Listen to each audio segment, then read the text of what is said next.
주시니 그의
내 진정 소원이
할렐루야. 오늘 이 새벽 재단도 주님이 함께 하시며 크신 은혜로 임하여 주실 줄로 믿습니다.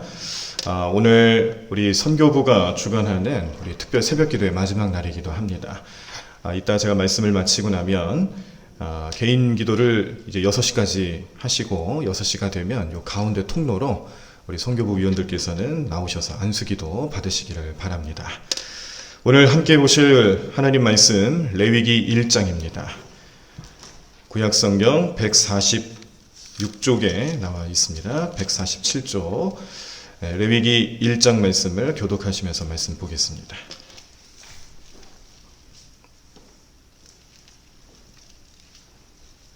레위기 1장 말씀 다 찾으신 줄 알고 제가 먼저 1절 읽겠습니다.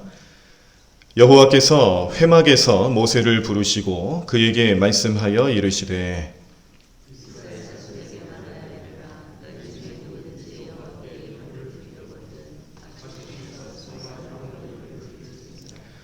그 예물이 소의 번제이면 흠없는 수컷으로 회막문에서 여호와 앞에 기쁘게 받으시도록 드릴지니라.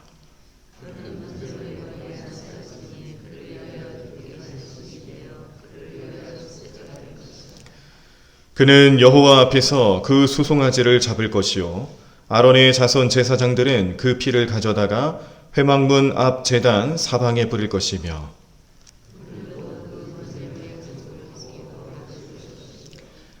제사장 아론의 자손들은 제단 위에 불을 붙이고 불 위에 나무를 버려놓고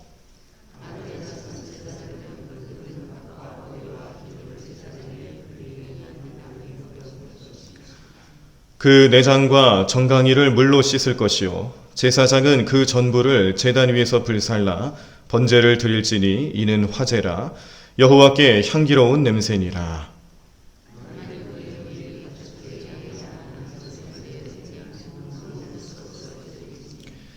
그가 제단 북쪽 여호와 앞에서 그것을 잡을 것이요 아론의 자손 제사장들은 그것의 피를 제단 사방에 뿌릴 것이며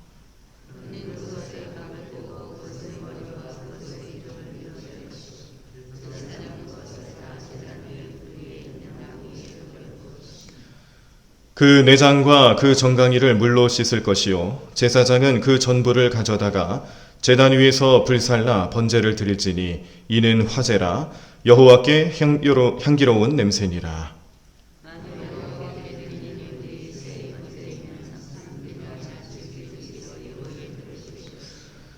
제사장은 그것을 제단으로 가져다가 그것의 머리를 비틀어 끊고 제단 위에서 불사르고 피는 제단 곁에 흘릴 것이며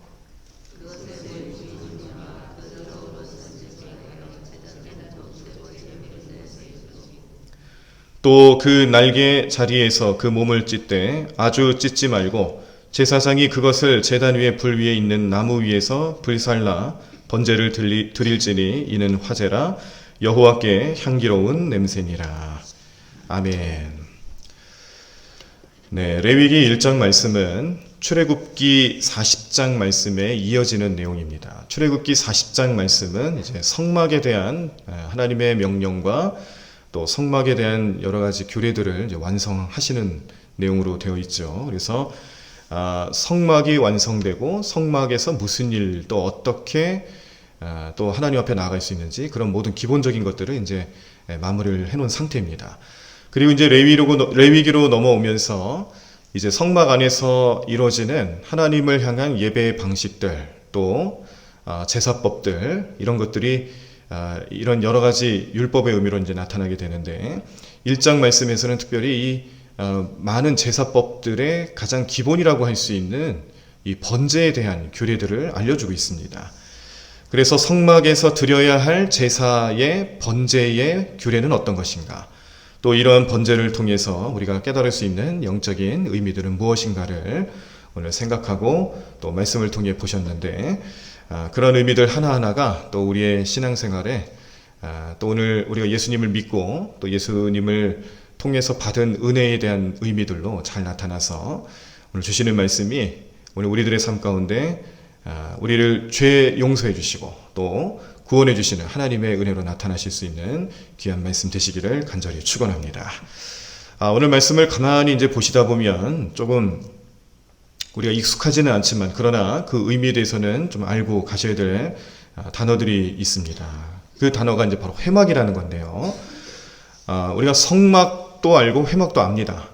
근데 사실은 이 회막이라는 것은 이미 출애굽기 33장 말씀에 모세가 이 이스라엘 백성들과 이 진영을 이룰 때, 또 그때는 시기적으로 언제였냐면은 이 금송아지 사건 이후였어요. 그래서 하나님께서 이 금송아지 사건 때문에 백성들에게 굉장히 진노하고 계셨던 그 상황입니다.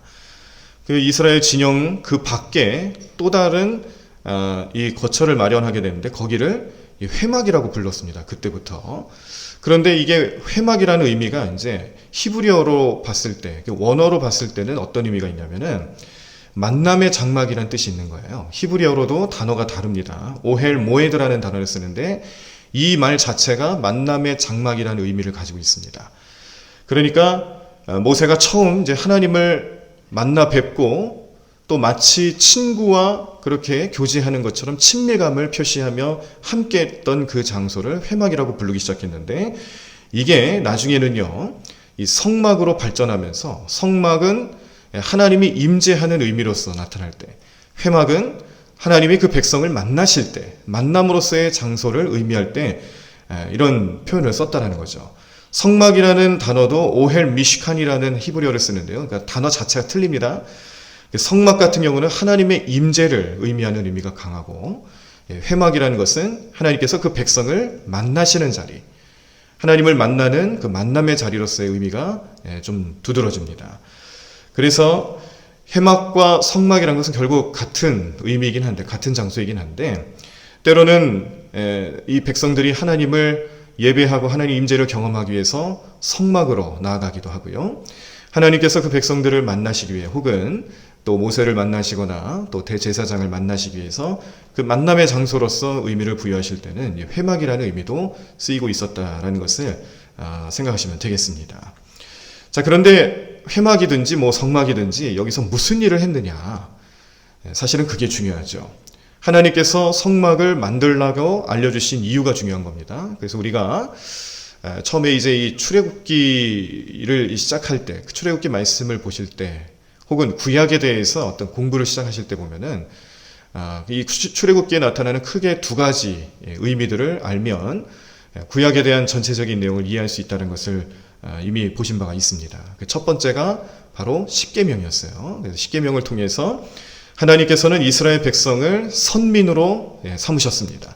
선민, 선택받은 민족이죠. 그래서 하나님이 선택하신 민족이기 때문에 하나님과의 관계에 대해서 어떤 관계를 맺고 살아갈 것이냐, 그 관계는 어떻게 나타날 것이냐를 알려주시고 깨닫게 하시는 하나님의 말씀들을 표현하고 또 정리해 놓은 것이 율법인데, 율법의 기본이 되는 것이 바로 십계명입니다. 십계명을 통해서 하나님은 이스라엘 백성들을 선민으로 삼으셨다는 것을 확증했는데, 참 안타깝게도 십계명을 받아 들고 내려오는 모세의 눈에는 금송아지를 만들고 그 사이에서 춤추고 있는, 벌써부터 우상을 만들고 하나님을 저버리고, 하나님의 뜻을 저버리고 있는 백성들의 모습을 보며 분노하게 되죠. 그래서 십계명을 던지잖아요. 십계명 두 돌판을 산 아래로 던집니다. 깨졌습니다. 그래서 하나님과의 이 관계가 한번 깨졌다는 것을 상징적으로 보여주었고, 하나님께서 은혜를 베푸셔서 다시금 그 백성을 용서하시고 이 언약의 관계를 갱신하시게 되는데, 그때 똑같은 두 돌판을 만들라 명령하시고 직접 하나님께서 십계명 내용을 써주심으로써 오늘 우리가 알고 있는 이 언약궤를 아시죠? 언약궤 안에 들어가 있는 십계명 두 돌판은 그때 다시 만들어진 십계명입니다. 자, 그리고 이것이 이제 구약을 이해하고 또 출애굽기에 나타나는 하나의 내용이고, 두 번째 내용이 바로 성막이죠. 성막을 통해서 죄 많은 인간들을 그래도 끝까지 용서하시고 만나시기를 원하시고, 또 사람들은 하나님의 임재를 경험할 수 있는 하나님의 백성임을 깨닫고 또 그 사실을 알고 살아갈 수 있도록 성막에서 많은 제사법들이 이루어지고 있는데, 그 제사법은 이제 오늘날 예배에 또 기초가 되었습니다. 예배를 통하여서 우리가 어떤 마음을 가지고 하나님을 대면할 수 있는가, 하나님을 섬길 수 있는가, 가장 큰 핵심은 용서하시는 하나님이시라는 거죠. 그리고 우리는 죄가 많다는 겁니다. 또 한 가지는 죄를 스스로 어떻게 할 수 없다는 겁니다. 죄를 스스로 해결하기 위해서는 내가 죽어야 되는 것밖에 없는 거예요. 나 자신이 죽어야 되는 겁니다. 그러나 하나님께서는 대속물을 주셨습니다. 그게 우리가 성막 안에서 이루어지는 예배를 통해서 나타나는 제물의 형태죠. 그래서 오늘 우리가 레위기 1장 말씀을 보실 때 이제 성막까지 모든 걸 완성하신 하나님께서 이제 그 성막 안에서 그러면 어떻게 하나님과 만남을 가지고 또 어떻게 죄 용서를 받을 수 있고 우리는 어떤 모습으로 예배를 드릴 수 있느냐, 이런 것들을 이제 레위기 말씀을 통해서 하나하나씩 알아가게 됩니다. 자, 그런데 오늘 1장 말씀은 이제 번제에 대해서 나온다 그랬어요. 자, 번제는요, 하나님과 인간, 하나님과 사람, 그 관계에서 하나님이 어떤 은혜를 베풀어 주셨는지에 대한 내용들입니다. 사람은 근본적으로 죄가 많습니다. 하나님의 형상을 따라 지음받기는 했지만 그 형상이 무너진 지 오래입니다. 죄는 하나님과 우리 사이를 멀어지게 했고요. 하나님의 형상을 닮은 인간이기 때문에 하나님과 한시라도 떨어져 살아갈 수 없는 그런 존재임에도 불구하고 죄 때문에 하나님과 멀리 떨어져 살아가게 되는 그런 단절된 상태를 유지하며 살아가야 되는 인간의 연약함을 깨닫게 됩니다.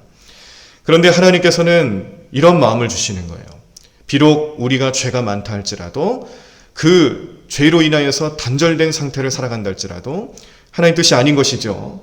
하나님은 끊임없이 우리와 그 관계를 유지하고 만남을 가지시기 위해서 많은 은혜의 방편들을 주시는데 그때 하나님 앞에 나아갈 수 있도록 단절된 상태지만 그래도 하나님께 나아갈 수 있도록 우리에게 길을 열어주신 것이 바로 이 번제를 통한 속죄의 의미입니다.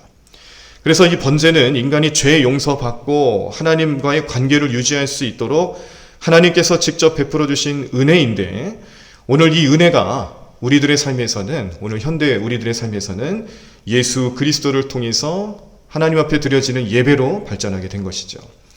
그래서 오늘 드리는 우리 예배는 하나님과의 관계에 대한 또 이 번제를 통해서 나타나는 속죄의 의미, 관계의 의미, 또 이런 모든 영적인 의미들을 계속 유지하고 있는 겁니다. 형태가 달라졌을 뿐이지 그 의미와 그 속뜻을 계속 유지하면서 이것을 우리의 영적인 의미로 늘 생각하고 받아들이고 또 이러한 의미 속에서 하나님을 영원히 우리의 삶의 중심에 또 우리의 섬김의 대상으로 또 섬겨야 할 분으로 모시며 살아가는 것이 오늘 이 번제를 통해서 나타나는 예배의 의미라는 사실입니다.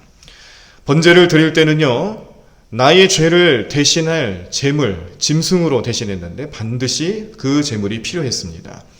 그래서 오늘 이 레위기 1장 말씀에는 본래는 짐승으로 우리가 이 속죄 제물을 드려야 하는데 그러나 역시 이 상황에 따라 또 형편에 따라 조금씩 다르긴 합니다. 오늘 말씀에서는 본래는 이제 짐승으로 번제의 의미를 알려주시지만 마지막 부분에 가서는 이 짐승 중에서도 누구나 구할 수 있는 흔한 짐승이라고 여겨지는 새를 통해서도 번제를 드릴 수 있다라는 모습을 알려주시죠. 그런데 본래는 이제 소나 양의 수컷을 가지고 예물을 드리는 거예요.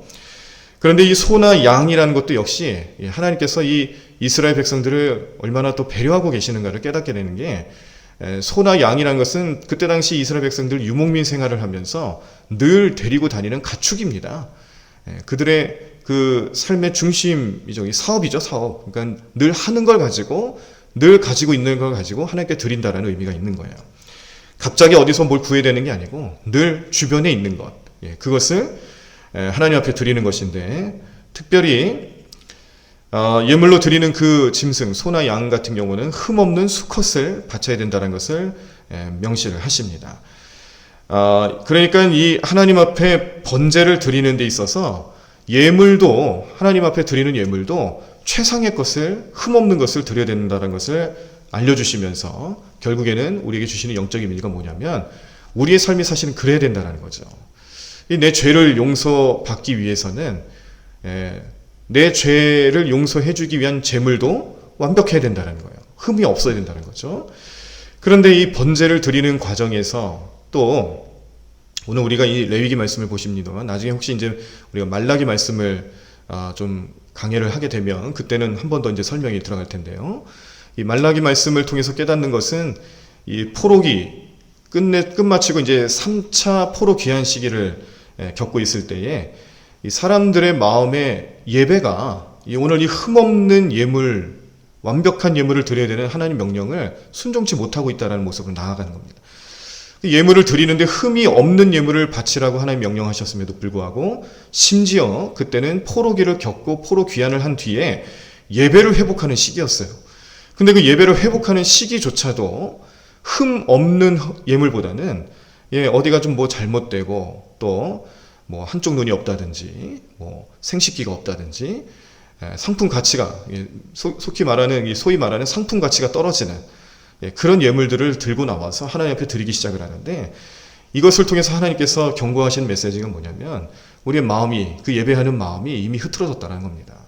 예물로만 다가 아니라는 거예요. 예물을 드리는 우리의 마음가짐이 흠없는 예물로 나타나야 된다. 그래서 결국에는 인간이 드리는 예배라는 것은 부족하다는 거예요. 하나님께서 방법을 알려주시고 깨닫게 하셔도 시간이 지나면 퇴색되고 또 그 의미를 잃어버리고 그저 뭐 자기 마음대로 다 이렇게 해버리는 그런 예배로 바뀌는 것을 보시며, 하나님께서는 결국 흠없는 제물이 될 만한 분을 보내시게 되는 거죠. 이 사람들이 준비하는 예물, 사람들이 생각하는 제물은 아무리 하나님께서 흠없는 걸 준비하라고 말씀하셔도 결국에는 그 사람의 손에 의해서 흠 있게 된다는 것을 깨닫게 하시는 겁니다. 그래서 예수 그리스도의 필요성을 느끼게 하는 내용도 바로 여기 있는 겁니다. 흠없는 대속물로서, 흠없는 어린 양으로서 우리에게 나타나신 예수 그리스도는 오늘 이 번제를 드리는 과정에서 흠없는 제물을 바치라고 명령하신 하나님의 그 뜻에 가장 적합한 모습이다라는 것을 깨닫게 합니다.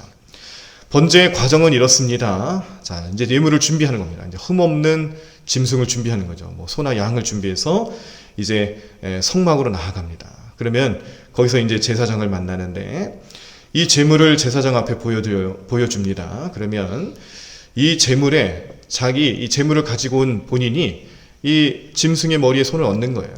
그리고 나서 손을 얹으며 어떤 의미가 부여되냐면, 그 사람이 가지고 있는 죄가 그 손을 통해서 그 짐승에게 전가가 됩니다. 내가 지은 죄는 나에게 있지만 죄가 옮겨지는 거죠. 그래서 나는 내가 지은 죄를 짐승에게 옮겼기 때문에 이 사람, 원래 죄 지은 사람의 마음에 죄가 남아있지 않는 겁니다. 그런데 죄도 짓지 않고 죄가 뭔지도 모르는 이 짐승은 그 죄를 짊어지는 거예요. 전가가 됐기 때문에 그 짐승에게 죄가 짊어지게 되는 겁니다. 그리고 그렇게 그 죄를 전가한 짐승을 이제 제사장이 데리고 가서 이제 잡습니다. 죽이는 거죠. 잡은 뒤에 제일 먼저 하는 게 피를 쏟아내요. 따로 이제 구별을 하고, 그 피는 이제 이 성막도 그 사방에 이제 피를 뿌립니다. 그리고 가죽을 벗깁니다. 그리고 내장을 씻습니다.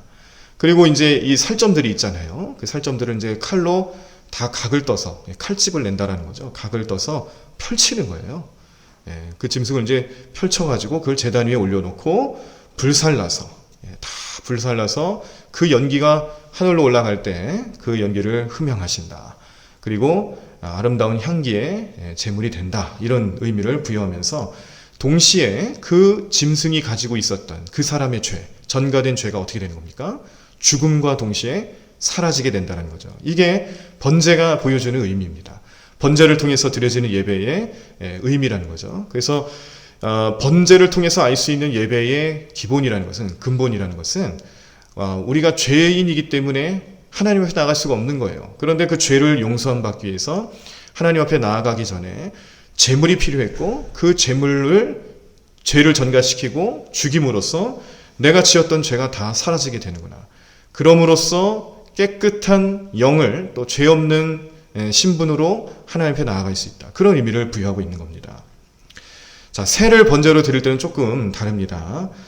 산 비둘기나 집 비둘기 같은 것들을 이제 사용하게 되는데, 새를 제물로 드리는 번제의 규례는 뭐 소나 양이나 이렇게 구체적으로 뭐 다른 조건, 규정 같은 것들은 뭐 많지는 않습니다만, 그러나 이제 형식은 똑같습니다. 역시 이 새를 이제 잡고 또 모래집 다 제거하고 또 이렇게 벌려서 또 제단 위에 올려놓고 태움으로써 하나님 앞에 올려드린다. 그런 의미로서 번제를 드리게 되는데, 역시 의미는 똑같습니다. 내 죄를 용서함 받는 거고요. 내가 죄를 깨끗함을 입고 하나님 앞에 나아갈 수 있다. 그 은혜를 입는다는 것을 의미하고 있습니다. 자, 그러면요, 우리가 오늘날 예배는 그렇게 드리진 않습니다만, 만약에 이런 그 번제를 드리는 과정들을 우리 눈으로 직접 목격을 한다라고 한번 생각을 해보십시오. 우리가 구약 전통의 이런 예배를 우리가 오늘날 좀 회복을 해서 아니면 또 체험을 하면서 이렇게 드려본다고 생각을 해보십시오. 실제로 이제 목회자들이 준비를 하고 또 우리 성도님들이 이런 소나 양 혹은 뭐 새 같은 것들을 가지고 오셔서 보여주고 또 죄를 이제 전가시키고 안수해서 전가시키고 이제 각을 뜹니다. 피를 흘리고 각을 뜨고 피를 뿌리고 또 내장을 씻고 그것을 펼쳐서 번제단 불 태우는 번제단 위에다가 올려놓고 이제 태움으로써 그때 그 모습을 직접 목격하고 예배를 드린다라고 한번 상상을 해보십시오. 우리는 무슨 생각을 할 수 있을까요? 그 모습을 지켜보면서 우리 마음에 어떤 생각이 들까요? 저도 이제 그 말씀 묵상하면서 이제 고민을 하면서 생각을 해봤습니다.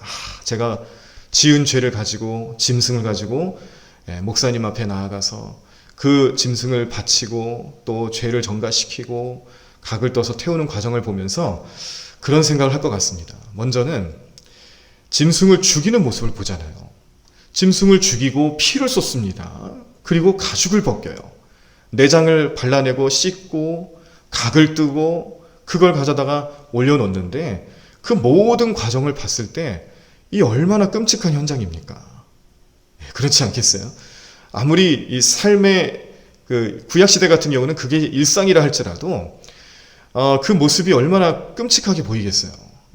그 모습을 보면서 내가 지은 죄가 있으면 내가 죄를 지으면 저렇게 되는구나. 이걸 볼 수 있는 거 아니겠습니까? 그 번제를 통해서 깨닫는 사실은 죄 지으면 죽는구나. 죄는 나를 죽이는 거구나. 그렇기 때문에 내가 오늘 이 번제를 통해서 죄 용서함 받는다는 것은 결국 무슨 의미냐? 죄로 죽을 수밖에 없는 내 인생을 하나님 살려주시는구나. 그걸 먼저 깨닫는 거죠. 자, 그리고 이 재물이 흠이 없어야 된다고 말했습니다. 흠 없는 재물이어야 된다고 말했기 때문에 상대적으로 나는 흠이 많은 존재라는 걸 깨닫게 되는 거예요. 죄도 지었죠. 내 마음도 내 삶도 온전치가 않죠. 또 이 흠 없는 재물을 준비하기 위해서 또 얼마나 또 노력을 하겠습니까? 막 다 살펴봐야 되잖아요. 흠이 있는지 없는지 눈으로 다 확인해야 되고 살펴봐야 되잖아요. 그런 과정을 통해서 이 흠 없는 짐승보다도 못한 나, 내가 얼마나 흠이 많은 존재였는가, 이걸 깨닫는 거죠. 그러니까 이 죄 지을 수밖에 없고 또 하나님의 용서가 없이는 단 하루도 살아갈 수 없는 이 부족한 인생을 그 재물을 보면서 깨닫는다는 사실입니다. 자, 그 다음에 아무리 작은 죄를 할지라도 이 재물을 잡는 과정에서 얼마나 두려움을 느낍니까? 이 죽음이라는 문제 앞에서 떨 수밖에 없는. 그래서 우리 마음에 무슨 결단이 나타나냐면 이제는 죄 짓지 말아야겠다. 내가 죄 지으면 이렇게 되는구나. 죄 지으면 안 되겠구나. 이런 마음을 가지겠죠. 그런데 어떻습니까? 사람은 그런 존재가 못 돼요. 죄를 짓고 싶지 않다고 해서 안 지어지나요? 아니거든요.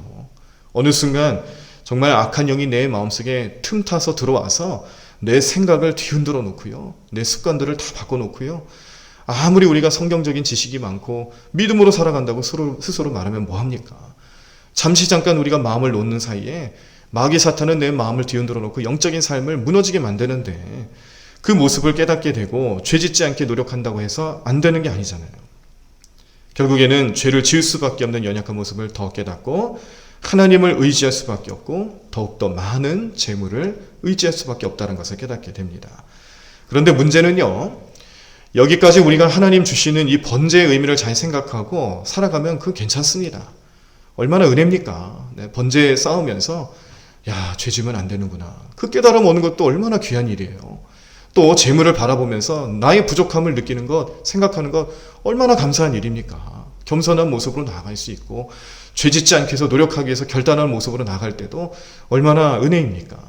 그런데 문제는 뭐냐면 사람은요, 반복되는 삶을 통해서 그의 삶이 또 습관화가 되기 시작하면 그 의미들을 다 잊어버린다는 거죠. 번제를 쌓고 재물을 드리고 죄 용서함 받고 그 감격에 살아가는 우리의 인생, 반복된 인생이 될수록 반복되는 번제단을 쌓을수록 우리 마음속에 무슨 생각이 드냐면 죄를 지어도 재물만 있으면 용서함 받을 수 있구나, 이렇게 바뀌는 거예요. 죄 짓지 말아야지 이게 아니고 죄를 지어도 되겠네. 왜냐하면 짐승만 있으면 되는 거 아니겠어요? 짐승만 가져다 바치면은 얼마든지 내 죄를 용서받을 수 있으니 그 사람의 삶의 태도와 영적인 태도가 또 얼마나 무너지기 시작하겠습니까? 사람은 그런 존재라는 거죠. 재물만 있으면 죄 용서받을 수 있으니 하나님께서 베풀어 주신 은혜를, 그 은혜를 자신의 삶의 도구로 삼는다.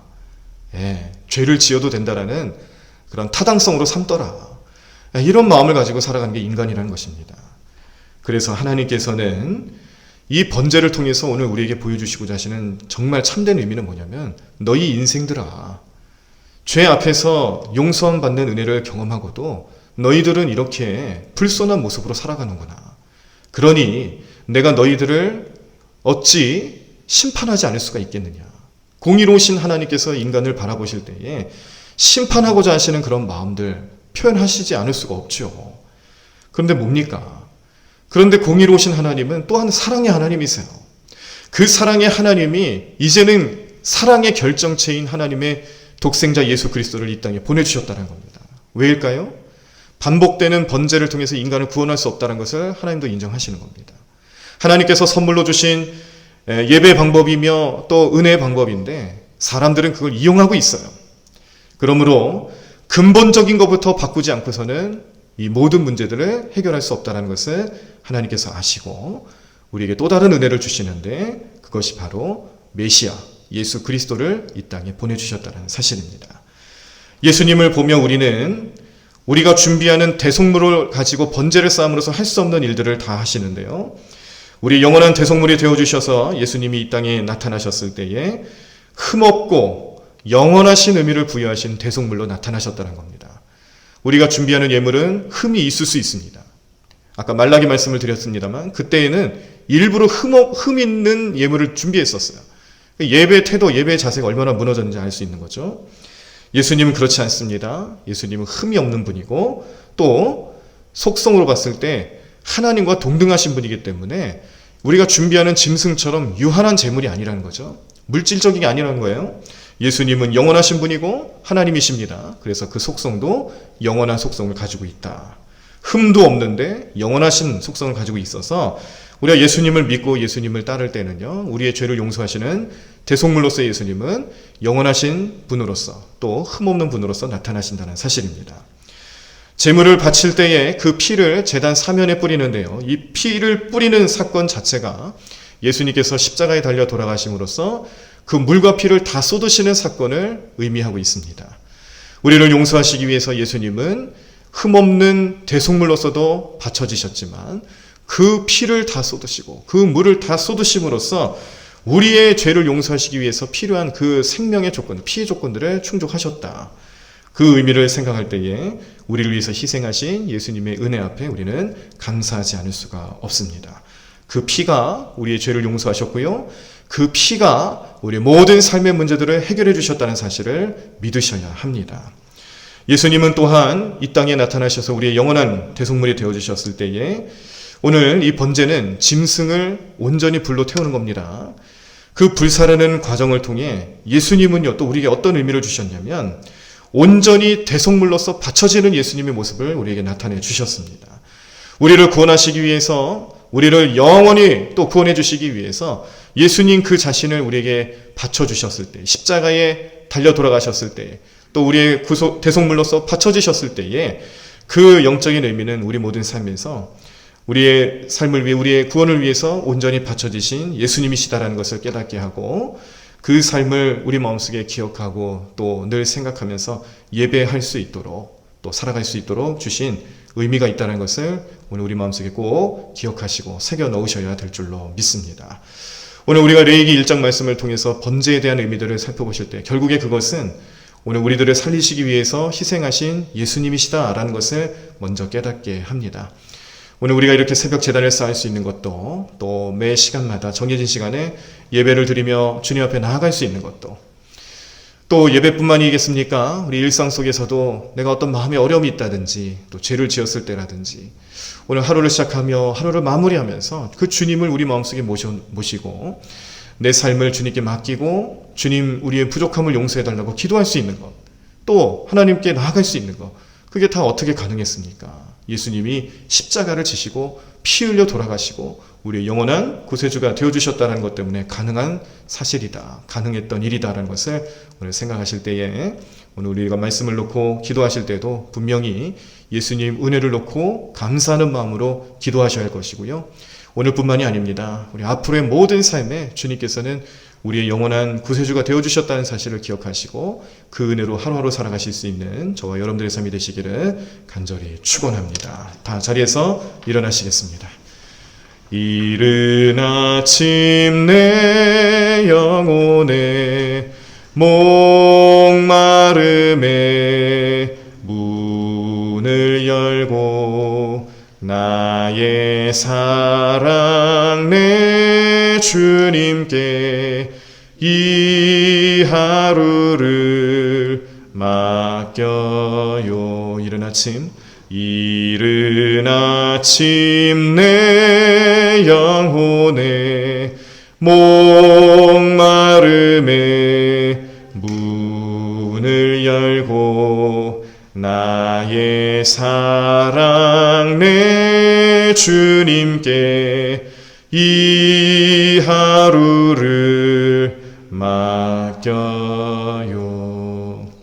말씀을 놓고 기도하시며 말씀의 의미대로 또 주시는 내용대로 영적인 의미를 잘 기억하고 살아갈 수 있도록 도와달라고 성령 충만함을 위해서 기도하시고요.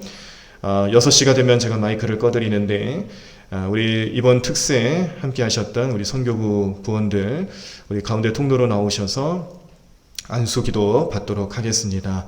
또 우리 성도님들께서는 같이 기도하시면서 오늘 또 금요일입니다. 우리 비대면 형식으로 우리 속회 모임들을 진행하고 있지만 우리 속장님들 또 열심을 다해서 우리 속회 식구들을 위해서 기도하고 계시고 또 영적인 삶을 놓고 또 여러 가지 방법으로 나눔을 가지고 계십니다. 우리 속장님들을 위해서 기도해 주시고 속회를 위해서도 기도해 주시기를 바랍니다. 그리고 오늘 그동안 쉬고 있었던 금요 철야 기도회를 우리 온라인 예배 형식으로 다시 시작을 합니다. 예배 회복이 우리 하나님 은혜 가운데 잘 이루어질 수 있도록 도와달라고 함께 기도해 주시기를 바랍니다. 우리 함께 우리 말씀을 놓고 또 오늘 기도 제목을 생각하시면서 우리 함께 통성으로 기도하시겠습니다. 주님 감사합니다. 하나님으로 주님의 놀라운 능력 가운데 온전히 행하는 귀한 삶 될 수 있도록 역사하여 주시옵소서. 믿음으로 살아가는 우리의 모든 삶 가운데 오늘도 우리의 죄를 용서해 주시고 우리를 하나님의 백성으로 삼기 위하여셔서 우리에게 모든 은혜의 방법들을 알려주시고 예배하는 삶으로 나아갈 수 있도록 인도해 주신 주님의 그 사랑을